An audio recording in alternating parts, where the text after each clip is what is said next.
ụmụnne m unu nwekwara chi nwanne ọnụ nwaanyị mba nnọọ. Biko achọrọ m igbu oge ọnụ ihe na m chọrọ ikwu ngalugbo ene ọ dị mkpa.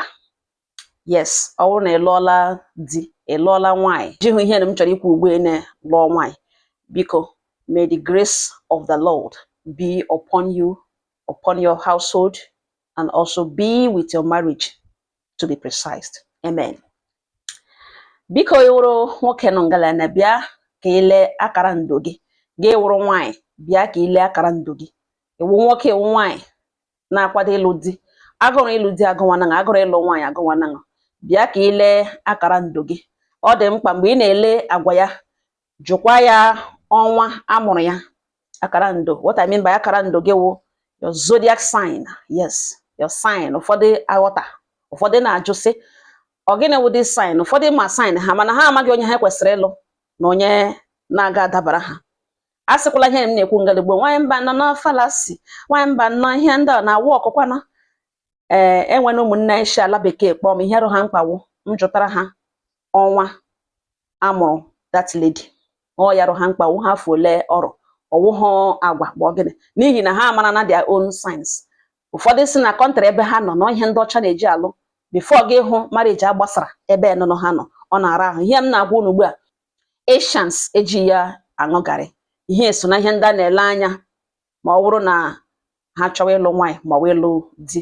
Biko ngwa tụruo ntị ala ka ị mara ọnwa amụrụ gị n'ime, marakwanụ ụdị mkparamagwa, marakwanụ the symbol that you represent. Ụmụnne m ngwa tụruo ntị ala. Tupu m aga n'ihu, enwere ihe a na-akpọ the four metaphysical classical elements.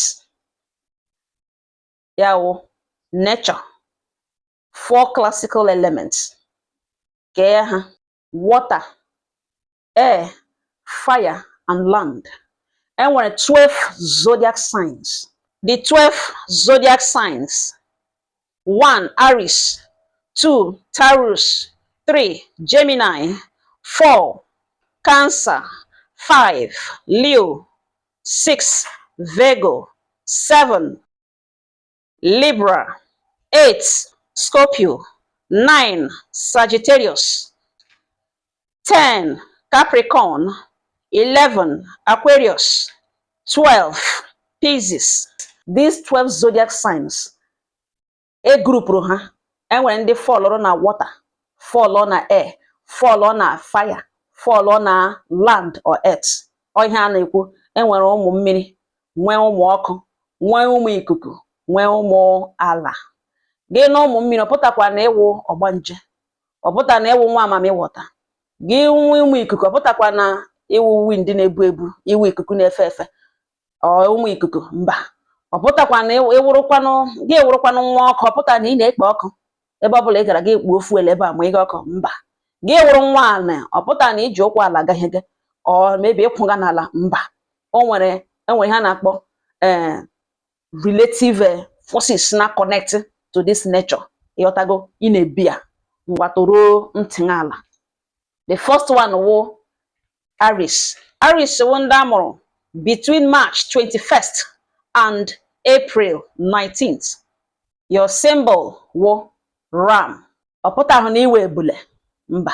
Ọpụta na ị na-asọ mpi mba. Kama ọ gịnị, your symbol, the connection, the force you represent. So abịazie na the four metaphysical classical elements. Ewu nwa ọkụ. Ọpụta na ị na-ekpe ọkụ ebe ị gara gị ewega fuel ebe ahụ mba. That is the nature you connect with. Olee otu agwa ha na-adị? Aries. Aries na-adị competitive in nature. Ha na-adị courageous. Ha na-adị strong-willed. Yes. Ha determine na ihe na ha ga-eme. Asụkwa eluigwe gbawa abụọ, ha ga-emerịrị ihe ahụ. Ha na-adị determined. Now, olee onye alụmdi na nwunye ga-ekwere ya na Aries? Biko gee ntị ọfụma ọfụma. Ebe a ka m si na-adọrọ this video. Ihe a wụ the reason m ji na-eme this video. Ọ bụrụ na ịwụ Aries, onye ọbụla metaphysical element ya nwanyegịrị na fire and air. Ole ndị wụ fire and air? Sagittarius, Libra, and Aquarius. The second one is Taurus. Taurus wụ ndị amụrụ between April 20th and May 20th. Their symbol will bull. Among the 4 metaphysical classical elements, Taurus woman, land or earth. Taurus, odeka agwa ha na-akpa. Taurus na-adị stubborn, very very stubborn. Ha na-adị dedicated. Taurus na-adị generous. Ele onye Taurus ga-alụ, ele onye alụmdi na nwunye makọrọ ya na Taurus. Ngwa gee ntị ọfụma ọfụma. Taurus ga-alụ Scorpio, Aquarius, Taurus n'onwe ya, Leo and Pisces. Ọ ga-amakọrọ ha. Ka atọ Gemini. Ole ndị wụ Gemini? Gemini wụ ndị amụrụ between May 21 and June 21. Their symbol gịnị? Twins. Ọ pụtara na ha wee ejima. Yes. Ha na-adị communicative. Ha na-adị curious. Ịmatacha ihe niile. Gemini ga-alụ nwa ikuku ibe ya. Gemini. Gemini ga-alụ Aquarius. Gemini ga-alụkwa Libra. Yes. The 4th one wụ Cancer. Cancer wụ ndị amụrụ between June 21, July 22. Their symbol wụ crab. Crab. Ha wụ ụmụ mmiri. Ọ pụtara na ha wụ ụmụ mami water. No, ọ wụ ụmụ mmiri. The water bearers. Ha na-enwe obi mmiri. Ha na-adị emotional. Ọ na-ara ha ahụ ibe akwa, anya mmiri ekpebele ebewele. Ha na-adị sentimental. Ha na-enwe compassion, obi ebere. Yes. Olee onye Cancer ga-alụ? Onye ka alụmdi na nwunye mara ya na Cancer? Pisces, Scorpio, Taurus and Virgo. Ọ onye alụmdi na nwunye ga-amakọrọ Cancer. The 5th one, Kise, Leo. Leo wụ ndị amụrụ between July 23, August 22. Their symbol wụ lion, agụ. Ọ pụtara na ha wụ agụ kama ọ wụ dia gịnị? Their symbol. From the 4 metaphysical classical elements, Leo wụ nwa ọkụ. Ha na-adị proud. Ha na-adị brave. Ha na-adịkwa a little bit arrogant. Yes. And ha na-adịkwa competitive. Leo ga-alụ Aries, Sagittarius, Gemini and Libra. The 6th one, Virgo, wụ ndị amụrụ between August 23, September 22. Na mkparamagwa ha na-enye nsogbu. Ha na-enye ezigbote nsogbu. Ha na-adị diligent. Ha na-adịkwa well organized. Virgo ga-alụ Taurus, Capricorn and Pisces. Now the 7th one, Libra, between September 23 and October 22. Ha na-adị clever, very very clever. Ha na-awụ extroverts. Extrovert in the sense that ebe ọbụla ha nọ, a ga-ama na ha nọ ebe ahụ. Olee onye Libra ga-alụ? Alụmdi na nwunye ga-ekwere Libra, Gemini, Leo, Sagittarius and Aquarius. Ka asatọ, the 8th one, Scorpio. Scorpio wụ ndị amụrụ between October 23 and November 21.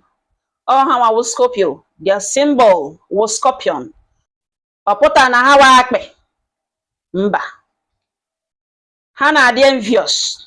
Ọkwa m kwuru. Ọ to shikọwa ka ọ nọ. Ha na-adị fascinated by little things. Ha wụ attention seekers. Ọ dị mkpa ka ị notice ya ma ọ wụ ya ọ ga-eme gị notice ya by force. Good. Olee onye Scorpio ga-alụ? Cancer and Pisces wụ perfect match for Scorpio. Mana ọ ga-alụkwa Taurus, Virgo and Capricorn. Sagittarius, ndị amụrụ between November 22 and December 21. Ọ ha wụ Sagittarius. Their symbol wụ archer. Ọ pụtara na ọ na-agba ụta. Olee otu agwa ha na-adị? Sagittarius na-adị impatient. Ha na-enwe ndidi. Ha na-adị blunt. Sagittarius na-adị independent. Ha na-adị adventurous. ele onye alụmdi na nwunye makọrọ ya na Sagittarius. Sagittarius ga-alụ Gemini, ọ ga-alụkwa Leo, ọ ga-alụ Aquarius, ọ ga-alụ Libra.